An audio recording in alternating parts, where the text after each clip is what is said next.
Y entonces dice, versículo 2, gracia y paz os sean multiplicadas en el conocimiento de Dios y de nuestro Señor Jesús. Estoy en la segunda carta de Pedro, capítulo 1, los primeros 15 versículos. Y noten, versículo 3, dice, como todas las cosas que pertenecen a la vida y a la piedad nos han sido dadas por su divino poder, mediante el conocimiento de aquel que nos llamó por su gloria y excelencia. Como todas las cosas que pertenecen a la vida y a la piedad nos han sido dadas por su divino poder, mediante el conocimiento de aquel que nos llamó por su gloria y excelencia. Me voy a detener en este versículo 3 en particular, para hablar de cuatro premisas que van a ser de tres premisas que van a ser las premisas sobre las cuales vamos a estar nosotros invirtiendo y ocupando este tiempo de enseñanza de los domingos. Vamos a ser enriquecidos a través de la vida de muchos de ustedes, a quienes les vamos a ir pidiendo que se paren aquí para compartir, para hablar, para enseñarnos las cosas que Dios también les ha venido enseñando y formando en ustedes.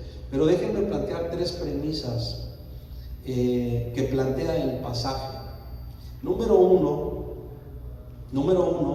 la primera premisa es: el conocimiento de Dios no se limita o no nos encierra en lo que nosotros calificamos como religioso. Noten cómo dice el versículo 3, como todas las cosas que pertenecen a la vida.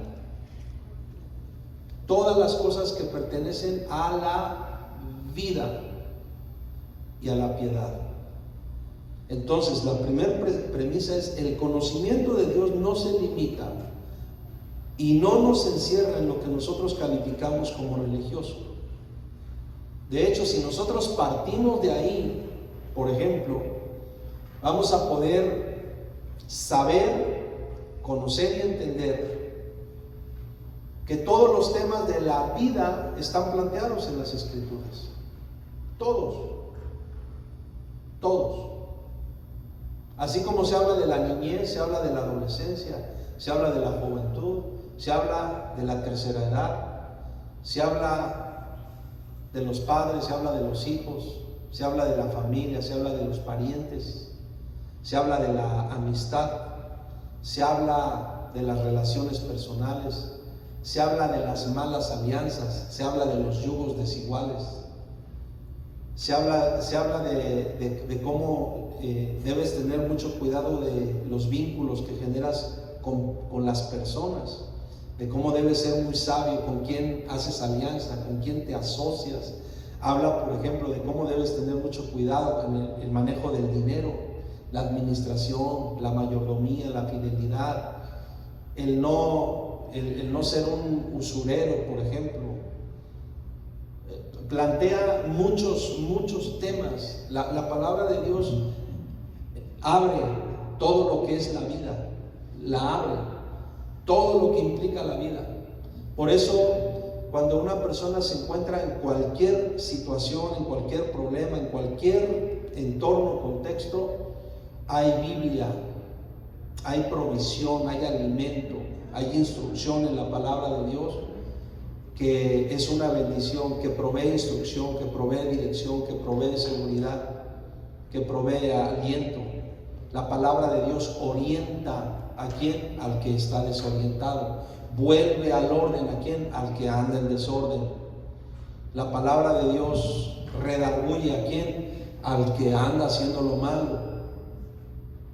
Y seguramente muchas veces nosotros en algunos momentos nos hemos sentido así, hemos sentido luego el impulso o el sentimiento cuando sabemos que no estamos haciendo algo bien. Y lo sentimos.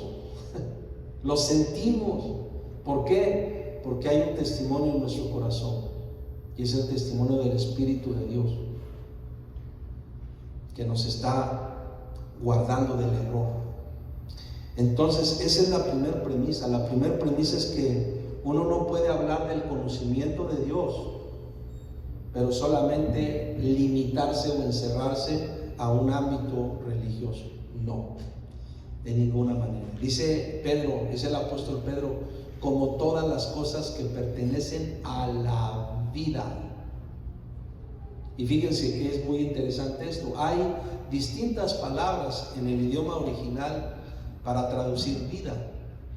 La palabra que se utiliza aquí para traducir vida expone todo lo que sale de Dios.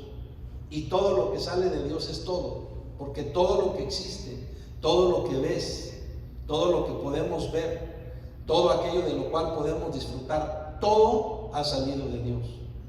Todo. Hasta, escúchame por favor, hermanos, con mucho respeto lo digo, hasta los deleites, hasta las cosas que te causan placer, todo ha salido de Dios. Y en Dios tiene perfección, en Dios tiene orden, en Dios es bellísimo, en Dios es hermoso. El amor, el enamoramiento, la sexualidad, todo es hermoso en Dios, en el diseño de Dios, en el orden de Dios, en el propósito de Dios. Todo es hermoso. Pero lo volvemos muchas veces un desorden, un tormento, por las maneras como empezamos a actuar y cómo empezamos a tomar o a hacer a concluir acerca de los distintos temas. Esa es la primera premisa. La segunda premisa es que el conocimiento de Dios nos lleva a conocer, comprender, entender y tratar todos los asuntos de la vida. Esa es la segunda premisa. El conocimiento de Dios nos lleva a conocer, comprender, entender y tratar todos los asuntos de la vida. Por ejemplo, voy a poner un ejemplo. Antes de que fuera establecido cualquier sistema de fe o cualquier sistema religioso, si así lo queremos nosotros definir, Dios estableció principios inmutables que son la estructura que le da solidez a toda la sociedad. Antes de que existiera cualquier sistema religioso, Dios estableció principios que son inmutables y que le dan la solidez a la sociedad. Desde los primeros capítulos del Génesis encontramos que se establecen principios inmutables. Estoy en el ejemplo. ¿Como cuáles? Por ejemplo, déjenme hablar en este ejemplo que estoy poniendo de algunos de esos principios inmutables. Por ejemplo, desde el Génesis se plantea el principio de la individualidad de cada persona. Cada persona es única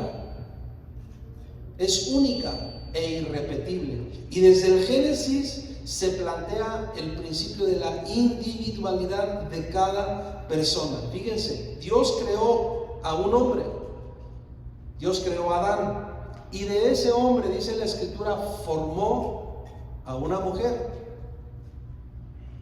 ¿De acuerdo? Formó a una mujer, a Eva. La Biblia dice claramente dice, varón y hembra los creó. Génesis capítulo 1, versículo 27.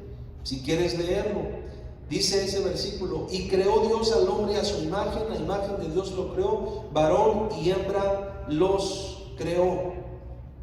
Varón y hembra. Y eso habla, la estructura de la palabra que se utiliza en el hebreo, eso habla de género.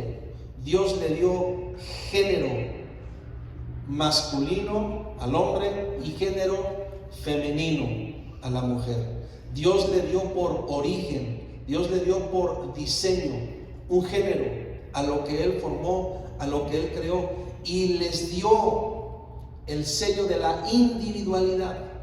Por eso, por ejemplo, una persona o toda persona necesita conocer la Biblia para no estar extraviado en lo que es. Muchas mujeres por la forma como son tratadas, pasan mucho tiempo tratando de encontrar su valor en algo que en sí mismo tienen por diseño.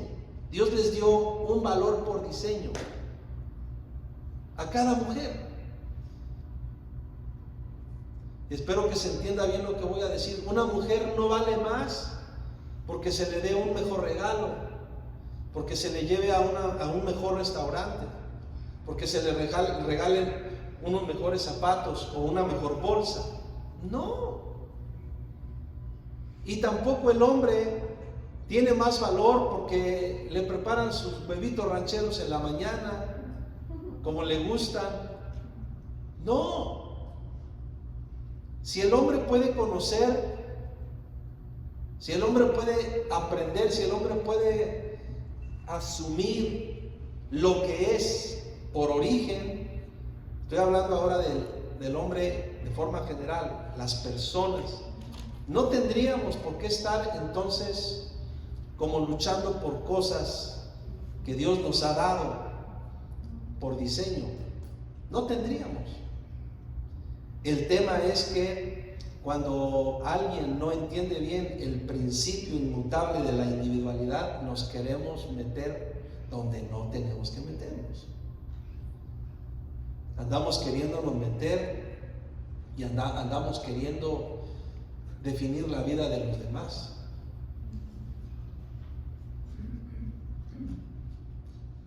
Abro otro paréntesis dentro del paréntesis.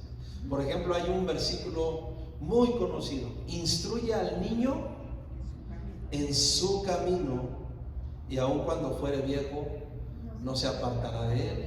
Tradicionalmente hemos entendido ese versículo: instruye al niño en su camino, y nos referimos al camino de Dios, ¿no? Instruye al niño en su camino y aun cuando fuere viejo no se apartará de él. ¿Cuántos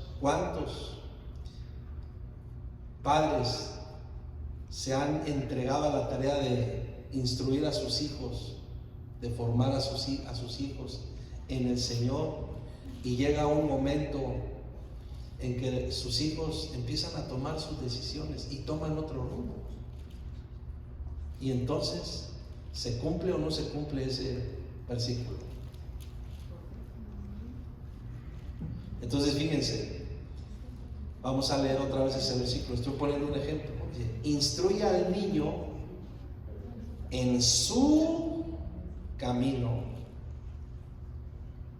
¿En el camino de quién? Del niño.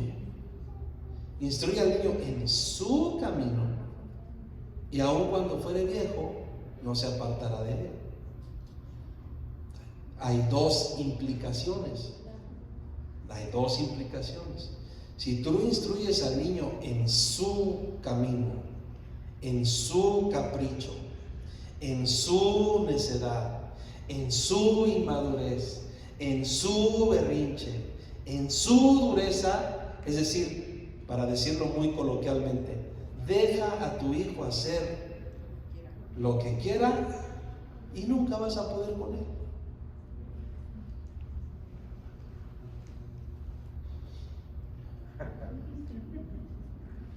Por eso es que los padres tenemos que aprender a hablar con los hijos, a estar cerca con los hijos, a ministrar a los hijos. Por eso es que tenemos que poner límites, por eso es que tenemos que decir no, aquí no. Por eso es que tenemos que decir, esto no está bien, esto tampoco está bien, esto tampoco está bien. Y a veces los hijos voltean y dicen, bueno, pues entonces, ¿qué está bien? Hay muchas cosas bien, muchísimas. Pero a veces los niños, o los adolescentes, o los jóvenes, simplemente queremos andar en nuestro propio camino. Yo he dicho en algunas ocasiones en los tiempos de oración, esas mentalidades, esas actitudes tan peligrosas de no me digas nada, déjame vivir mi vida, yo sé lo que hago, que a poco tú no te equivocaste. Los hijos son bien confrontativos, que a poco tú no te equivocaste, bueno, tú ya viviste, ahora déjame vivir. Y entonces los hijos se ponen a asumir esas posturas y no se dan cuenta de que el amor de Dios en cada uno de nosotros como padres nos mueve a estar velando por ellos. Entonces instruye al niño en su camino, es decir, déjalo hacer lo que quiera, y cuando fuere viejo, ahí va a seguir, y ahí va a seguir, y ahí va a seguir. Ahora, una de las bendiciones que los padres en la Biblia han tenido siempre es tener el ojo y el corazón profético. Y los padres, ven en los hijos cosas que los hijos no ven. Entonces, instruye al niño en su camino. Es decir, empieza a guiar a tu hijo en lo que tú estás viendo de Dios en ellos y para ellos. Empieza a instruir, empieza a instruir, empieza a instruir. Por eso los padres, por ejemplo, tienen la potestad de poner nombre a los hijos. ¿Saben por qué? Eso suena a veces fuerte, pero ¿saben por qué? Porque tú posees lo que nombras. O sea, hay un derecho. Estoy hablando de un derecho legal y un derecho divino. Dice la Escritura que Dios trajo a todos los animales que había creado, se los trajo a Adán. Fíjense, no dice la Biblia que Dios les puso nombre. Dice que Dios se los trajo a Adán para que Adán les pusiera nombre. Así que el ornitorrinco se llama ornitorrinco porque a Adán se le ocurrió. La cebra se llama cebra porque a Adán se le ocurrió. El cocodrilo, etcétera, etcétera, etcétera. Adán les puso nombre. A veces uno pudiera decir, no, pues yo veo tal animal y como que le veo más cara de no sé qué. A lo mejor si te hubiera tocado a ti la tarea de ponerle nombre, le hubieras puesto otro nombre, no sé. Pero ¿por qué hizo Dios eso? Porque ya previamente le había dicho, sojuzga y señorea. ¿Y cómo vas a sojuzgar y cómo vas a señorear si no sientes el derecho de que tienes dominio de, o de que tienes posesión de? Por eso Dios le trajo a todos lo que había creado y le puso nombre. Dios le da a los padres, o nos da a los padres, la gracia, el regalo de ponerle nombre a nuestros hijos, porque nos da un derecho bajo la unción, bajo el regalo de un principio de representatividad. Los padres ejercemos ese principio, el principio de la representatividad. Representamos la autoridad de Dios. Por eso, quien falta a un padre, falta a Dios. Quien se le revela a un padre, se le revela a Dios. Quien no honra a los padres, no honra a Dios. Y a veces andamos, ¿verdad? Me hubieran puesto otro nombre. ¿Por qué no me pusieron así? ¿Por qué no me pusieron Brad?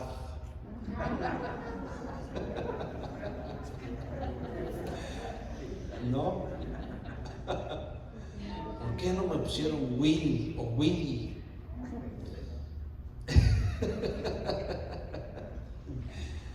Y a veces andamos hasta vivimos enojados de nuestro nombre.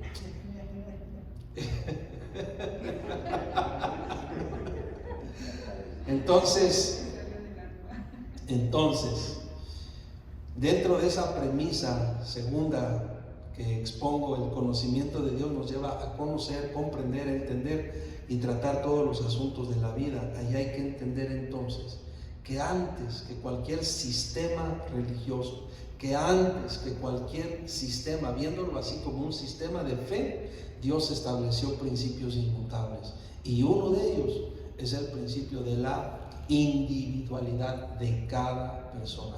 Tenemos que aprender entonces a tratarnos, a vernos con esa honra, con ese amor, con ese respeto con el cual Dios nos creó. Cada uno es único, cada uno es irrepetible. Vamos a ponernos en pie y voy a parar aquí hoy. Y voy a concluir el siguiente domingo.